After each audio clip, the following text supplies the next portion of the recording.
Yes A2 Praneeth రావు వచ్చావు నాగేష్. ఇందాక మీరు చెప్తూ ఉన్నారు ఈయన సిరిసిల్లలో అరెస్ట్ చేశారు కదా, అంటే సిరిసిల్లలో ఉన్నారా లేదా సిరిసిల్లలో ప్రస్తుతం డ్యూటీ చేస్తున్నారు? ప్రస్తుతం తన లూప్ లైన్లో పనిచేస్తున్నాడు. జిల్లా హెడ్ క్వార్టర్కి సంబంధించి ఒక పోస్ట్లో తను నియమించారు. ఎస్ఐబిలో డిఎస్పి పాత్ర ఏదైతే ముగిసిన తర్వాత తను అక్కడికి, అంటే తన ఏదైతే ఆపరేషన్ ఉందో ప్రభాకర్ ఉన్నంతసేపు ఎలక్షన్లు ముగిసేదాకా ఆపరేషన్ ప్రణీతరావు నిర్వహించాడు. తదుపరి గుట్టు చప్పుడు కాకుండా వాళ్ళు అక్కడికి ట్రాన్స్ఫర్ చేశారు, అక్కడే ఉన్నాడు. ఈ క్రమంలోనే తెలంగాణ రాష్ట్రం మళ్ళీ కాంగ్రెస్ ప్రభుత్వం ఏర్పడిన తర్వాత ఎస్ఐబి చీఫ్గా శివేందర్ రెడ్డి వచ్చారు. తదుపరి కొన్ని వాళ్ళకి ఇన్పుట్స్ ఉన్నాయి. ఇన్పుట్స్ ప్రకారం ఫోన్ ట్యాపింగ్ జరిగిందనేది వాళ్ళకు చాలా విషయాలు జనరల్గా వస్తూనే ఉంటాయి పోలీస్ అధికారులకు. వాళ్ళ ఫోన్లు కూడా ట్యాప్ అయినాయి కాబట్టి ఆ కోణంలో దర్యాప్తు చేశారు. ఆ క్రమంలో ప్రణీత్ రావు అనే వ్యక్తి కింగ్ పిన్గా అందులో బయటపడ్డాడు. కింగ్ పిన్ మీన్స్ ప్రణీత్ రావు చాలా టెక్నికల్గా ఇప్పుడు ఈ డివైస్ తెప్పించడంలో రవిపాల్ని పెట్టడంలో కావచ్చు, ప్రభాకర్ రావుకి బ్యాక్ ఎండ్ నుండి వీళ్ళ ఫోన్ ట్యాప్ చేద్దాం, వీళ్ళ చేద్దాం, సినీ ప్రముఖులది, పారిశ్రామికవేత్తలు చేద్దామన్న యాంగిల్లో ప్రణీత్ రావు వ్యవహరించాడు. ప్రణీత్ రావుకి ఎంత పెద్ద అధికారులైనా లెక్కనే లేదు, తనకి ఎవరినైనా కూడా వాళ్ళని కేర్లెస్గా ప్రవర్తించాడు. ఎందుకంటే తనకు ప్రభుత్వం అండ ఉంది కాబట్టి ఆ క్రమంలోనే ఒక వార్ రూమ్ని ఎస్ఐబిలను ఏర్పాటు చేశాడు.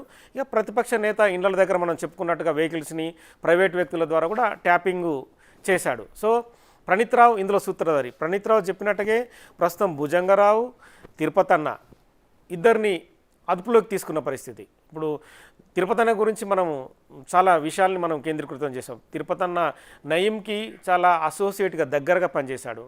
తను నయీం భువనగిరిలో వినాయక విగ్రహాన్ని ఏర్పాటు చేసి దర్శనం చేసుకుని పక్కనే ఉన్నాడు తిరుపతి అన్న.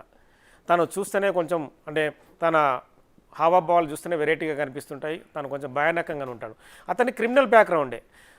సంగారెడ్డి డిఎస్పీగా కంటే ముందు అక్కడ పనిచేశాడు. అక్కడ ఒక వ్యక్తి ఆత్మహత్య కూడా 2007లో ఆత్మహత్య కూడా కారణమయ్యాడు. ఆ కేసు మాఫీ చేసుకోవడం కోసం రీసెంట్గా సంగారెడ్డి డిఎస్పీగా జాయిన్ అయ్యి ఆ కేసును తనే మాఫీ చేసుకున్నాడు. తనకి మీరు మాట్లాడేది రాధాకృష్ణ గురించి, తిరుపతి అన్న గురించి. తిరుపతి అన్న ఓకే, నేనేది ప్రస్తుతం A2 గురించి ఒకసారి. ప్రణీత్ రావు అనే వ్యక్తి, ప్రణీత్ రావు సేమ్ కేసీఆర్ కమ్యూనిటీకి సంబంధించిన వ్యక్తేనా? ఖచ్చితంగా కమ్యూనిటీకి సంబంధించిన వ్యక్తి. ప్రభాకర్ రావుకి దగ్గరి బంధుత్వం కూడా ఉన్నట్టు సమాచారం. ఇప్పుడు ఆయన ఫోన్ ట్యాపింగ్ జరిగినప్పుడు ఏ పోస్ట్లో ఉన్నాడు, ఎక్కడ ఉన్నాడు? డిఎస్పీగానే ఉన్నాడు. డిఎస్పీగానే ఫోన్ ట్యాపింగ్, ఎస్ఐబి డిఎస్పీగానే ఫోన్ ట్యాపింగ్ వ్యవహారాలను మొత్తం పర్యవేక్షించాడు. తదుపరి గవర్నమెంటు మారుతుందన్న కొంత స్మెల్ వాళ్ళకి వచ్చిన తర్వాత ప్రణీత్ రావుని ఆటోమేటిక్గా సిరిసిల్లకి బదిలీ చేశారు. ఆ సిరిసిల్లలోనే అతను లూప్ లైన్లో ఉండగానే ప్రస్తుతం అరెస్ట్ చేసిన పరిస్థితి పంజగుట్ట పోలీసులు. ఈయన అరెస్ట్ తర్వాతే ఫోన్ ట్యాపింగ్లో రోజువారీ ఇన్ఫర్మేషన్ అంతా కూడా ప్రతిదీ వస్తుంది. తను ఇచ్చిన కన్ఫెషన్ రిపోర్టే కీలకం అవుతుంది. ఎవరెవరు ఏ విధంగా ట్యాప్ చేసాం అన్ని విషయాలు